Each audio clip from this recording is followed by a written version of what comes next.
All right, welcome back. So I thought I was done with the SU, but I forgot something. So I'm using the opportunity to go through and do some cleanup stuff here. Had to make, you know what? Let me just get my helmet mount here. Give me a second. Sorry, get this thing on. All right, let me put this on my head. Get you guys something I can. Oh, hello. Yeah, I'm not a photographer. But anyway, so I forgot I needed to run the leads to the, I don't typically put these in, but since I needed nose weight, I'm going to add a little nose weight anyways. I'm going to put my GCUs in. I don't typically use these. I think it was always dead weight, but at least this way it's functional weight, and I can leave them mounted and benefit from the data that they can provide. But I did need to make some leads, and these are really long. So they're basically, because the hubs are back here and they run all the way up there. So I went ahead and put the power box leads on the end here, and once I get a mounting piece made for the GCUs, I will cut and put the other end on as needed. But I also took this time, let me grab my light here, to do some cleanup. I didn't do it originally because I didn't have any of these the MAP wire or airline holders. I had ran out. I didn't have any for stock to sell either, so I put in an order, a couple months ago, and I finally got some in. So I went back and I'm just adding a couple in here to kind of clean up the airlines, and of course my battery leads, to kind of keep stuff from flapping around. I did have them tied up with some lace tape, which is perfectly fine. I don't like to use zip ties on things, so I use the lace tape. It's easier and it grips easy. It doesn't cut into things if you pull, if you get it too tight and stuff like that. So that's what I'm doing. I got this side done. I pulled the receiver out. I'm going to take a couple of these little, I cut some little 1/4 inch, it's kind of hard to see there, 1/4 inch pieces of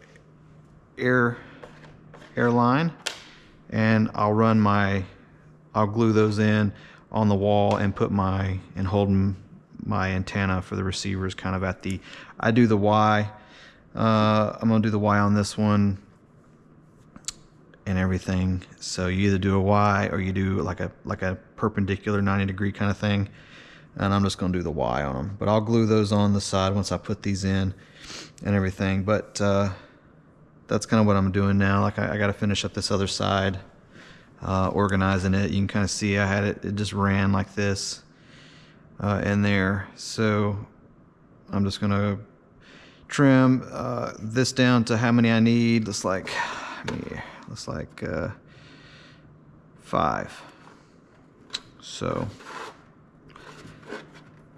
I'll cut the rest off, and I had one here to kind of keep them from moving back and forth on this rigid. It's really sharp. You don't want to cut stuff from it moving around. So I had one mounted here, and then one will go here, and then I'll put one up here for the these thicker battery leads. They're about the same. They're a little bit bigger than the actual airlines, but they fit in these airline holders perfectly as well. And then I'll put a couple of the actual wire holders that they make as well. It's just you can kind of see it here. It's the difference. If you can kind of see that, hopefully you can see that. But like using those these days. They seem to go really quick when you're doing this kind of stuff. But and then tying up the wires in the back, because there are some bulkheads they run through that have like carbon fiber laminate, and you don't want to cut them. So for that, I'm using my little trusty, these are like the small version of a wire holder. They make a big one, and this is a small one, like a 1/2 inch, and I take the adhesive foam off the back because it just comes right off really. You get rid of the little, because it's sticky, you know, so you just take it and just roll one corner and they come right off. Of course I say that, yeah, there it goes. They come off really easy. And then I'll scuff it up with a little scuff board and then glue it where I want it, and then use the lace tape to tie what I need up and hold it. So, and once this is done, it will be done. So just some little fixes I need to do before I power it up. I've already powered it up and everything, but I wanted to get everything finished as far as tidying up, which typically takes a long time for me because I'm kind of OCD with some stuff. And I do also, I'm going to use this time to adjust this piece right here. So this is the opening where the canopy comes down. It has that little hook, and then these little sliders go forward or actually they pull back. No, they go forward. They push this way and it locks on the front of this. And that's what holds your canopy shut here. And I did polish this up, and because it got really scratched from the cockpit being inside it, and you can see a little bit of a scratch there, but most of it came out with some plastic polish. It just pisses me off to no end that they just cram stuff in these jets. That being said, it wasn't an accident. I'm surprised that the jet survived. But you can see there's those hooks. So that little G10 piece that's connected normally to an air cylinder, I connected these little linear actuators, and it just slides in and keeps it from coming up. So this one has about 5 millimeters back so it doesn't go down. So I got to take it off and shorten the rod or screw the rod in a little bit more to get it to where it's flush like this one. Just little things.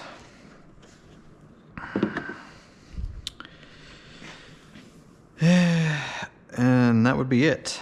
I think with the kind of all over the place, sorry guys. I think with this, because these are a little weight, I'm going to push them out as far as I can get them. That way it's just less lead weight I have to add to the nose. So, I mean, the way things are going, I may not have any at all, which would be great. But what I'm going to do, because I want them to be removable, I'm just going to make like a little tray that will attach to this bottom piece of the wood here. You know, maybe with some Velcro or something like that, and have it come out and then bend back, so like a check mark. And then these will just mount to it, and then if I ever need to take the batteries out, I just pop it off with the Velcro, the industrial plastic Velcro like I have, and then I can pull the batteries out. So I think that's what I'm going to do, and it'll be nice and neat. Plus it gives me a little bit more weight as far out as I can go. So, and this has got a lot of weight on it, but that aluminum is sturdy. It's an L bracket aluminum. Plus I put this bracing here to keep it from flexing, and it's perfect. So that's what I'm going to do. Yeah.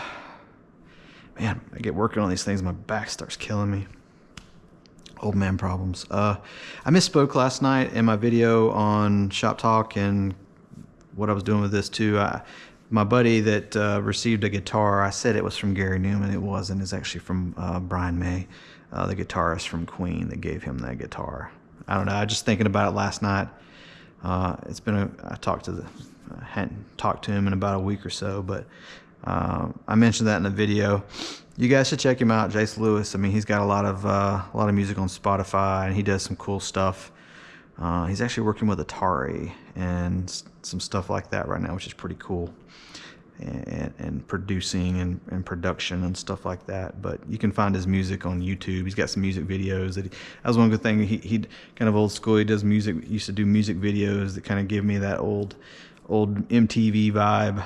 But yeah, you can get his music off of Shopify if you're interested. Let's see. Yeah, that's about it.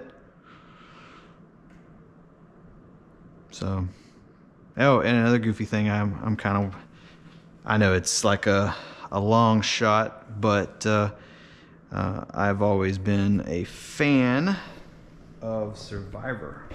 So, messed my hair up. But, I've been wanting to apply to get on the show for a long time. And I just haven't done it just because being in the military, it would be a lot harder to get off if you did get selected to go on the show. Which, it's not necessarily an excuse, but, it's valid for me being in the military. But, since retiring, I had all this stuff going on and getting established with a new job and things like that. So I'm kind of in a spot now where I can do it. And I built up some time with my job that if I needed to take off for it, I could. So I did it. I made a casting video and sent it in, submitted it. And you watch a bunch of videos online from prior contestants, and they're a mirror. There's no. I know that the casting director has their criteria. They're looking for somebody that they can get emotionally invested in, and somebody that can present well on camera, I'm guessing. But when you look at the casting videos, I was trying to come up with what to do, because you have to do 3 minutes. 3 minutes is, you think, so plenty of time to kind of talk about yourself and your story and why you want to be on Survivor and good for Survivor. But it's not, man. I probably did 200 takes on it, and the last one was I just winged it, and that seemed to be the best one. And it was still over 3 minutes, but that's fine. I saw other videos that were a little bit over 3 minutes. But there was no rhyme or reason. You had guys doing great edited videos, and then you had guys or girls with just their cell phone sitting on top of a roof, filming themselves doing whatever kind of job they do for a profession and singing. There was really no rhyme or the reason that I could tell, other than what the casting director put in his video about what he recommended. So I kind of try to stick to that. But, it's a long shot. There's thousands of people that apply for these shows, and it's really the only show I watch. I don't watch much TV, as far as regular TV. I'll watch movies, here and there when I'm bored, and I don't really watch too much TV, but that is my one vice that I still watch. So, I would say I'm a super fan, but there are a lot of people out there that are a lot more super fans than I am. Like, they know everybody, and they just really study it. And, I do to an extent, just because I'm a fan of the show and I love it. But, it's like the lottery. You can't win if you don't play, or try, or apply, or get a ticket. So I figured I'd do that. And, most people said that, they took a few tries before they got on. So I'm not expecting anything. But again, I will keep submitting videos, and, who knows, maybe I get picked up and can play around on Survivor and at least get 28 days of a weight loss program in the tropics. Would be great, so. But anyway, that's not anything to do with here or there. So, and I also talked to, I mentioned last night about the shop and everything, and getting people, involved and doing like build nights and stuff like that. So that's, that'll be a plan, to work on to a little bit this year. So get people hanging out and socializing, maybe help out some newcomers to the hobby, get them started and teach them some basics and stuff like that, which is kind of what, I enjoy doing, That was one good thing, when I was an instructor. I really enjoyed that. It was fun. Just being able to teach people and, sparking that interest and, kind of producing the next generation of attack pilots and stuff like that. So, but anyways, you guys have a good one. This is kind of a long-winded video. I don't know if I'll do another one of this one. And yeah, you know what? I will. I'm going to do another video of all the power, once everything's in together and powered up, and setting up all the throws, and just to show you the functions and how I'm setting it up. So that's kind of what I'll do. So you guys take a good one, or have a good one. Hopefully everybody survived the TikTok ban for a few hours. But honestly, I think people could benefit greatly from unplugging just a little bit, that shit can eat up so much of your life, and before you know it. And yeah, so get out and build something. All right, you guys have a good one. Take it easy. Cheers.